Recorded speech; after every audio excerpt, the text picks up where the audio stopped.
வேண்டும், நியாயம் வேண்டும், உரிமை வேண்டும். அரசுக்கு எதிராக அன்றாடும் கோஷமிடுவது இந்த நாட்டில் வழக்கமாகிவிட்டது. முதலில் உங்க கோரிக்கை என்னவென்று கூறுங்கள். அரசு, இந்நாட்டு சாதாரண சிப்பாய் கூட 2 மனைவி வைத்திருக்கிறார். படை தளபதி 3 மனைவி வைத்திருக்கிறார். மந்திரிமார்கள் 4 மனைவி வைத்திருக்கிறார். அவ்வளவு ஏன், இந்த நாட்டு மன்னரே 5. ஆமா, இது ஆண்களின் வீரத்தை அளவா காட்டுகிறது. இதில் நீங்கள் வருத்தப்பட என்ன இருக்கிறது? எது உங்கள் வீரம்? எங்களை வெறும் பஞ்சனை பாவைகளாக மட்டும் நடத்துவதா? உங்களுக்குள்ள மரியாதை எங்களுக்கும் வேண்டும். ஆண்களுக்கும் பெண்களுக்கும் சம உரிமை வேண்டும். சம உரிமை? சம உரிமை என்றால் எந்த விதத்தில்? எல்லா விதத்திலும். பேச்சுரிமை, எழுத்துரிமை, சொத்துரிமை. இவை எல்லாவற்றுக்கும் மேலாக எங்கள் விருப்பம் போல் 2-3 புருஷன்மார்களை கட்டிக்கொள்ளும் உரிமை.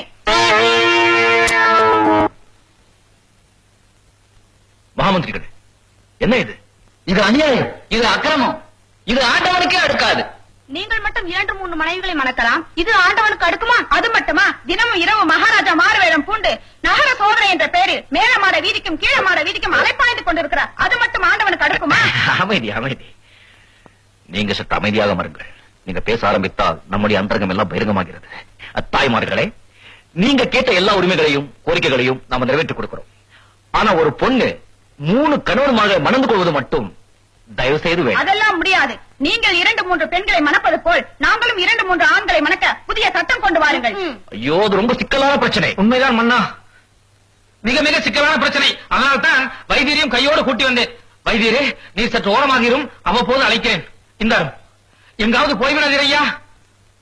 என் மன்னா, நேற்று நாம் இருவரும் ஒன்றாகத்தானே சாப்பிட்டோம். தங்களுக்கு ஒன்றும் உபாதை இல்லையே? இது வரைக்கும் இல்லை. ஆனா இப்போது இவர்கள் ஆரம்பித்து வைத்திருக்கிறார்கள்.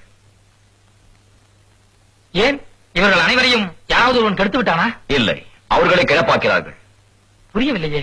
நான் நீர் எல்லாம் 4-5 மனைவிகளை வைத்திருப்பது போல். நான் இல்லை, நீர்.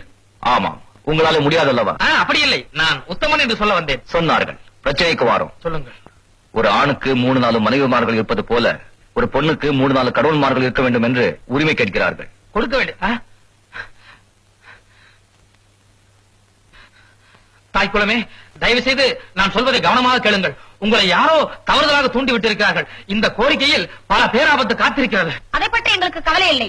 இப்படி ஒரு சட்டத்தை அமல்படுத்தியே ஆக வேண்டும். இல்லை இல்லை, மந்தாரத்தான், வேறொன்றும் தவறாக இல்லை. வேறு வழியே இல்லையா? இருக்கிறது. ஒரே ஒரு நிபந்தனை. சொல்லுங்க. எதுவாக இருப்பினும் நான் மன்னரிடம் கூறி நிறைவேற்றி வைக்கிறேன். அரசர் உள்பட ஒரு ஆண் ஒரு பெண்ணுடன் தான் வாழ்க்கை நடத்த வேண்டும். இதற்கு சம்மதம் என்றால் எங்கள் கோரிக்கையை நாங்கள் வாபஸ் பெற்றுக் கொள்கிறோம். நன்றி, நன்றியோ நன்றி, நன்றி மன்னா. அரசே, ஒரு பெண் 3 ஆண்களை மணந்து கொள்ளும் உரிமையை விட நீங்கள் மேல்மாட வீதி கீழ்மாட வீதி இவையெல்லாம் மறந்து விடுவது நல்லதல்லவா? உமக்கென்ன அதை சொல்லிவிட்டீர். தினமும் இரவில் நமக்கு மாட வீதி பக்கம் எல்லாம் போகாம இருப்பது என்பது ரொம்ப கஷ்டமான விஷயம். என்ன மந்திரிகளே? தெனாலிராமன் சரி செய்கிறார். முதலில் இவரை சிறைச்சேதம் செய்ய வேண்டும். பொறுமையாக செய்வோம். தெனாலிராமா, இந்த மாட வீதி பக்கம் எல்லாம் போகாம இருக்கிறத விட அவங்க கேட்கிற உரிமையை அவங்களுக்கு கொடுத்து விடலாமே. வேண்டாம் அரசே, இதில் பல பேராபத்து உள்ளது. என்ன ஆபத்து?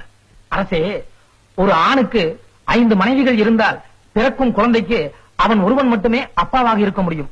ஆனால் ஒரு பெண்ணுக்கு 5 கணவன்மார்கள் இருந்தால் நாளை பிறக்கும் குழந்தைக்கு அப்பா யார் என்றால் அந்த குழந்தைக்கும் தெரியாது. இப்படி ஒரு சட்டத்தை நீங்கள் நிறைவேற்றினால் நாளை எதிர்காலத்தில் நம் நாட்டு பிரஜைகள் அனைவருமே அப்பன் பெயர் தெரியாதவர்களாக இருப்பார்கள். இப்படி ஒரு களங்கம் ஸ்ரீ ஸ்ரீ கிருஷ்ணதேவராயர் வம்சத்துக்கு தேவையா அரசே? குழப்பி விட்டீர்களே.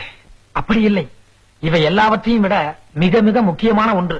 நாளை இதே உரிமையை நமது பட்டத்தரசியும் எடுத்துக்கொண்டால்.